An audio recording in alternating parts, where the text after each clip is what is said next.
So I've finally got the Marlborough, and this ship is pretty bad.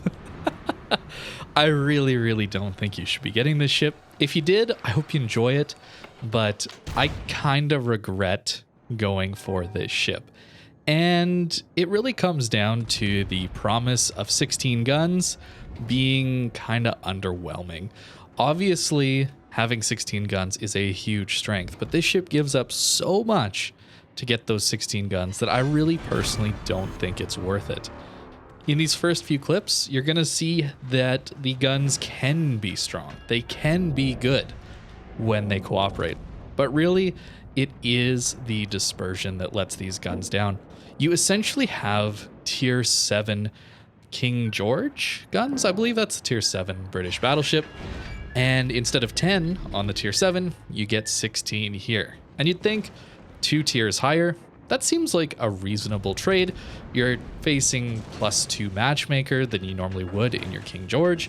And of course, this ship also gets 32 millimeters of armor, unlike the King George. So you're not worried about overmatch nearly as much. But the problem is you have the same dispersion as King George, which is not great, with 1.4 Sigma. 1.4. King George has 1.8. So if you don't know, Sigma is the tendency of the shells to go towards the center of that dispersion ellipse laid out in the dispersion number. It's in meters usually. And, well, that's just bad. Okay, 1.4 is worse than many of the worst dispersion battleships in the entire game. Think of Fuso and New Mexico. Those ships are 1.5, 1.6, somewhere in there.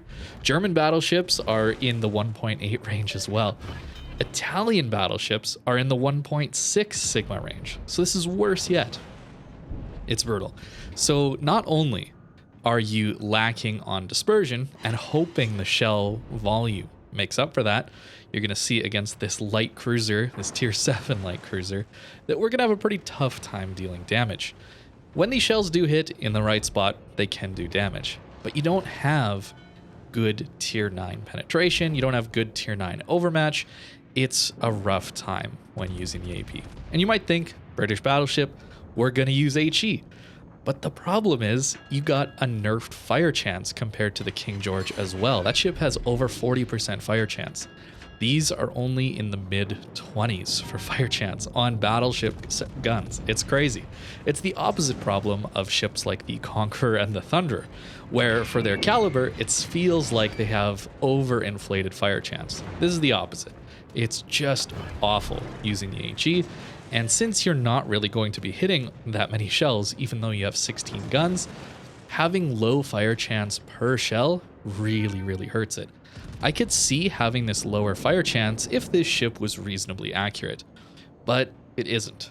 And it's really difficult to make use of these guns, primarily because they have horrible firing angles. You can see that in these clips, I have to give almost flat broadside to get these guns off. It's worse than things like GK, at least in feeling, because the GK gets turtleback, you're not going to get citadeled. This ship has the old Montana citadel, if you guys remember that, where it's well above water and very easy to hit. This was my best game. I just showed you the highlights from it, but everything else was much worse than that. I felt entirely useless a lot of the time. I'm sending out a lot of shells, and I get 1,000 damage on a Lion. Of course, he's bow in, but damage to superstructure does happen. And in this game, well, I'm going to end up with 15,000 damage.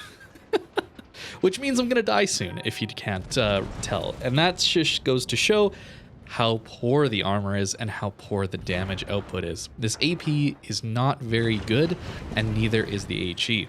The ship just feels like it takes up a spot in the game that could have been better used by a different ship. And what I'd like to know is what you guys think about Dockyard ships generally being weaker than everything else in the game. Outside of maybe Puerto Rico, which is an interesting example, but I haven't played that ship, so I don't really know how good or bad it is. I think most of the ships are just generally worse than their counterparts in the tech tree or some of the other premiums. which is weird because it takes a lot of effort to grind out these ships. It takes a month and a half of missions, somewhere in there, maybe 2 months of missions. That's a long time, even if the missions aren't as extreme as the Puerto Rico. So getting a bad ship as a result of the Dockyard is a little bit odd. And in my opinion, most, if not all, the Dockyard ships aren't very good at all. And I brought this up while streaming, and the main topic of disagreement was over the ZF6. And that ship is pretty good, but I really don't see it played a lot. And I don't think it's all that amazing compared to some of the other tier 9 destroyers. It's got some gimmicks, and it can be good in the right circumstance, but I don't see them a lot, and I don't see very many of the Dockyard ships around, and I think that's due to them just not being very good and maybe not very fun to play. Let me know what you think in the comments below about that. I'm not totally sold on all Dockyard ships are the worst ships at their tier, but I think it's close to that, and Marlborough is definitely one of the worst battleships at tier 9. And that's too bad. Looking at the stat sheet, it has the highest DPM of any battleship. This ship retains a base 25-second reload on 16 guns. Colombo, of course, had a nerfed reload to compensate for those 16 guns, and Colombo still had a rough dispersion pattern, let's say. Marlborough is not very good, and you rely on the HE a lot when people angle to you, like this Iowa is. And maybe I was getting too greedy aiming for the bow, but he already had a fire on his superstructure, and we basically missed all 16 shells. Here we hit 5 HE shells for 5,000 damage and a fire, which isn't bad out of the front 2 turrets only, but I've found this ship to be incredibly underwhelming, and I feel like I'm a tier or 2 higher than I should be in this ship in terms of damage output and what I'm capable of doing. Here we have a Marceau that is stuck because they don't have last stand for some reason. And we're going to have HE, this is British HE from a battleship, hitting a destroyer at close range. And yes, I know there's the saturation on these French DDs, but British HE still hurts Marceau and Kleber. It's not fun to get hit by these things. And this guy is going slow enough that with good dispersion, we should do a ton of damage. 3 hits for 2,000 damage. It's rough. It's really rough. Maybe I haven't quite got the concept of this ship down. Those of you that do like playing this ship, let me know down below how you've been enjoying it. I've tried the AP, I've tried the HE. Here you see us getting absolutely wrecked by a North Carolina, which is fair enough. We're flat broadside to a North Carolina at 11 kilometers. We should expect to take some citadels. But a North Carolina at 11 kilometers should also expect to take some citadels when it goes broadside as well. And 16 guns at this range, we should be getting at least 1, in my opinion. So we salvos out, and, well, 2 out of 8 from the first turret, and 3 out of 8 from the second turret hit, and no citadel. I don't like this ship, guys. I gotta be honest. I don't think it's very good.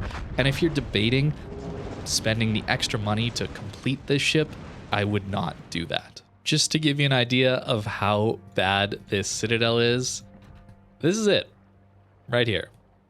It's awful. It's huge. It's very easy to hit and very easy to pen. So giving broadside is very dangerous in this ship. And since the turret angles, both forward and back, are so bad, you're giving more than enough broadside to get punished every time you try and get all your guns off. And since your reload is quite quick and your dispersion is poor, you want to be shooting all your guns all the time, right? We have a 22-second reload base. That's really not enough time in between salvos to properly angle yourself and then turn out quickly to swing out and get your rear or front-facing guns off on someone and then turn back and angle properly. It's a very awkward ship to play, and I found that it to be really, really, really underwhelming. This ship is not fun, and I think that Wargaming could have left the HE shells in a little better spot, perhaps. I'm not a fan of HE spam, but I really don't like what this ship has for it. Its HE's bad, its AP's bad, and its dispersion is bad. The hull is bad too. That sounds very negative, but I do not plan on ever playing this ship again after this video. That's a little extreme. I'll probably play it sometime, but I did not enjoy my time at all. That's the point I'm really trying to get across here. This is the commander I was using. I think this is a reasonable build, trying to avoid torpedoes since our HP pool is just okay at tier 9. And honestly, having a little bit of extra reload with Adrenaline Rush can be pretty fun. Having a battleship that shoots this quick with this many guns can be good, assuming the dispersion cooperates. Here's the upgrades, but pretty standard overall, I'd say. So that's the Marlborough. I worry I'm a little bit too negative in this video. It's not that bad, but I just really didn't have fun in it. And I want to make sure you know what you're getting into if you haven't bought this ship outright yet and are considering it. I would hold off on that. Anyways, that's the video. Thank you very much for watching, and I'll see you in the next one.